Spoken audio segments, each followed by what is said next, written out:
What's going on, everybody? Gentleman94 here. Welcome back to Sci-Fi Wednesdays. Now, normally, guys, we'd have some Enterprise E details for you, but we're going to take a break on that tonight. Instead, I wanted to show you something I got in the mail that I think is super cool. Check this out. This is a Darth Vader Erdl AMT Star Wars collectible statue. It's a model kit. It's a vinyl model kit. Now, I've never built a vinyl model kit before, but I got this in the mail the other day. I really wanted to check it out, open it up, and take a look at it, and then I thought you guys might enjoy coming along for the ride. Now, this kit actually comes courtesy of a good buddy of mine, MJ, who has this very small YouTube channel right now called Nerd at Heart. I'll put a link in the description if you guys want to check it out. He's a really swell guy. He does some reviews. He does some gaming on his channel. He doesn't have very many subscribers right now, but I think he deserves a lot more. And I think if we had more subscribers, he'd put a lot more content out. I don't think he has a lot of content right now on the channel, but I know he's a great guy, and I wanted to go ahead and make a little video and thank him personally for this model kit. So let's go ahead, take a look at this, open it up, and see what we have. Now, I've never seen a vinyl kit quite like this before, so let's pull it out. Let's really look at this and see what we have. So first things first, we have the instructions. Doesn't look too bad. We'll look at that in detail in a bit later. We have some extra papers. Join the Star Wars fan club. It's probably something online. We have, what is this, some warnings? Something? I don't know. Not important. And what is this? Looks like, yeah, paint. So our paint callouts for all the different paints we're going to need in different brands of paint. That's kind of cool. I like that. Might keep that for another reference. Put that aside, and just an advertisement for a magazine. Okay, let's go ahead and check out the plastic, or I should say the vinyl. Let's check this out and see what this looks like. Now, I remember vinyl being kind of a big deal in the early 90s, at least amongst my small group of modeling friends. I had one friend who actually built several vinyl kits. I think, if I remember right, he built a RoboCop. He built a Xenomorph from the movie Alien. I want to say he may have built a few other ones. I know some anime stuff, I think from Dragon Ball Z, things like that. I don't know exactly how many, but I remember him building a nice handful of them. And they seem to be a decent type of kit. The detail was kind of soft on some of them, so I'm curious to find out how this looks. So let's pull this out and let's see what we can see. The torso here. Right off the bat, this is some nice detail. It's harder than I thought it was going to be. I thought it was going to be a little softer like the vinyl kits I saw my buddy build, but these are pretty tough. It doesn't have much flex to it, so it's interesting. Huh. All right, well, let's look at the torso there and see what we have.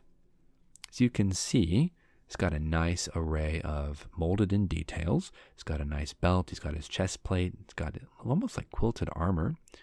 You can see here's his torso here.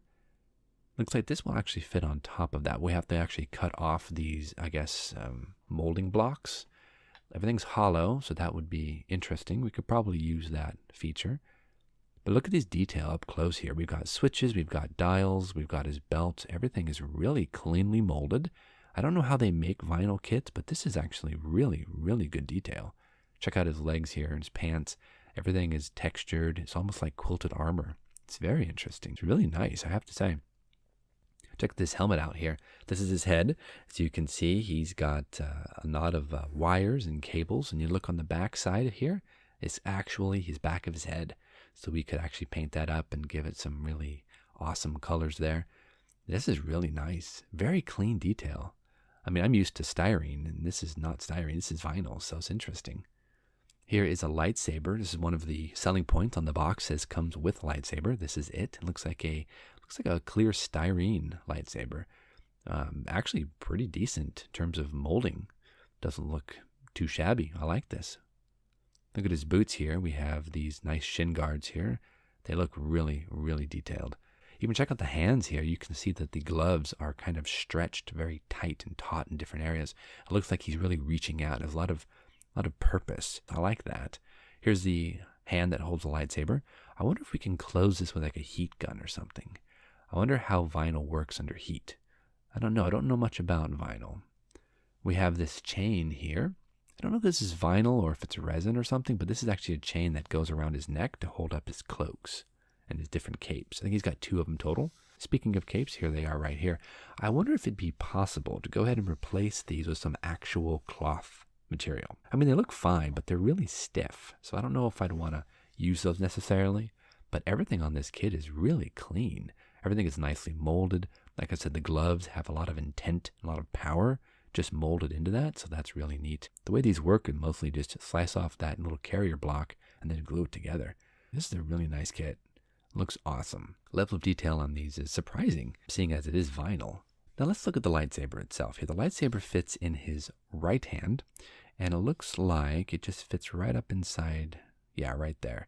It's actually a pretty tight fit, but we might need to take a little heat gun to it and make it even tighter. Really make him grip that. But here's my idea, guys. I would love to be able to light the lightsaber. My idea for that, I'm not sure how that would work, but this is what I'm thinking. So the lightsaber itself has a clear blade. We could shoot that with some clear red and call it a day. But what I'd like to do instead, here's my idea. I want to go ahead and take the lightsaber and Dremel into the side of it a little slice, allowing me to go ahead and put maybe a fiber optic cable or something, or maybe an LED or something up inside to shine up the entire blade. I think that would be super, super cool. And then I could run the wire through his hand. And if it's something like fiber optic, I should be able to just poke a tiny hole in the palm of his hand and run it all the way through and out. It's all hollow, so there's nothing I have to worry about really.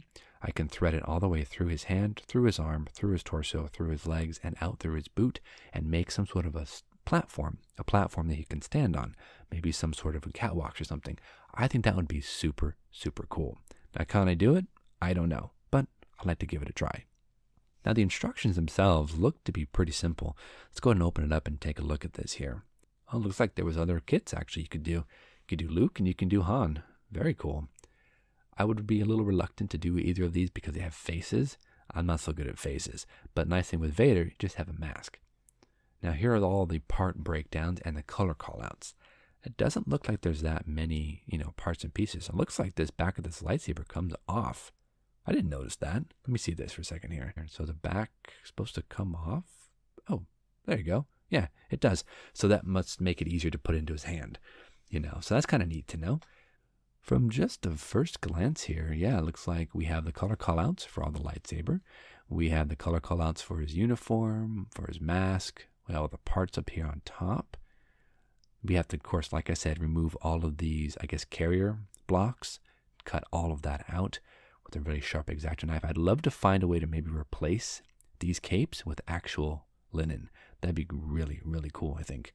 I'd have to look back. I know there's a couple of YouTubers that may have already done something like this, so I'll watch them. I'll see what they come up with. But we need to replace that with some actual movable fabric. But other than that, yeah, everything goes together pretty easily. It doesn't look like anything really too crazy about it. Again, I'd love to try to light that lightsaber. I think that'd be awesome. It'd be a pretty epic, epic build for me. I've never done anything with electronics before, so that would be interesting to see if I could do it. Now, the back of his head, I'm not sure I'm really going to worry about that. I might just glue his helmet on and call it a day. I don't know for sure. It depends on how I feel about that. I may not have the skills to do that justice. I don't know. We'll have to see how it comes in. But really, this is a really awesome kit. All the parts and pieces fit together. The directions are very clear. Paint callouts are very easy to read. I'm really, really interested in potentially removing these vinyl capes and getting something like actual, cloth. That'd be really cool to do. And I would love to light the lightsaber as well. Try to rig up some sort of a base. I think that'd be really fun to do. So that's kind of my plan. If you guys have any experience using, say, fiber optics or very simple LEDs, something like a light pipe or something else, I would love to hear about it. I'm not really that experienced with that, but that's pretty much the kit. It looks simple. It looks easy to work on. The painting is going to be the real challenge because there's a lot of blacks and different shades of black in Vader's actual outfit. So I'm not sure how to do all of that. I'm not sure how much weathering we would do either, since it's an actual person as opposed to like a airplane or a tank or something like that. It's a little bit different style. I've never built something like this before. I've never worked with vinyl either, so this is going to be interesting. But I wanted to go ahead and show you guys the kit and also give a really heartfelt shout out to my buddy MJ over at Nerd at Heart.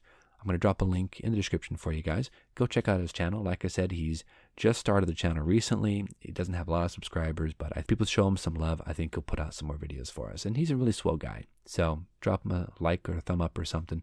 I think he'd appreciate it. So anyway, guys, yeah, that's the plan. I think it'd be a lot of fun to go ahead and light this sucker up, get this thing a custom base, make something and do some really, really nice work on this. And plus, it's Star Wars. I haven't built anything Star Wars in a long time, so this might be coming up on the bench sooner than later. I think for right now, though, I'm going to put it back in its box. I just wanted to go ahead and give a shout out to MJ, say thank you so much, give a shout out to Nerd at Heart. I also want to just kind of give you guys a look at this kit and a look at the coolness that this actually has in it. Next week, we should be back on the Enterprise. I want to finish that kit up and want to see where we go from there. We might hit the Vader, or we might go to something different. I do feel a little bit of Star Wars coming on, though. So we have a couple of different options we can do for those kits. So until then, guys, thank you so much for watching. Tune in next week when we're back on the Enterprise to finish that build up. And we will see you guys on the next Sci-Fi Wednesdays. Thank you so much, guys. We'll see you soon.